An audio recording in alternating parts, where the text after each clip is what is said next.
Et mon amie Nathalie était à Shanghai. Elle m'a dit, c'est là où ça se passe. Shanghai, c'est le centre économique de la Chine. C'est une ville de 20 millions de personnes. À l'époque où j'y suis allé, c'était une ville qui contestait l'autorité chinoise de Beijing. Donc les gens fumaient du weed dans la rue.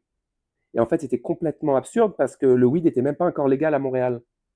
Donc je me retrouvais en Chine dans un endroit qui était plus libre que Montréal et que New York. Donc je trouvais que c'était vraiment une époque très intéressante entre 2005 et 2015, 2005 et 2018. Avant la pandémie, Shanghai était un espèce de...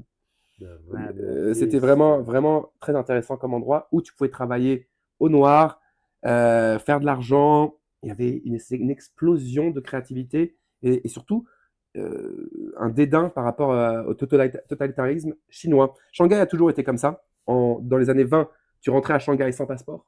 Tu te faisais assassiner dans la concession française. La concession anglaise ne pouvait pas t'arrêter. C'était un espèce de bordel. Shanghai a toujours été un berceau comme ça. Ce n'est plus le cas maintenant. Mais quand je suis allé, c'était incroyable.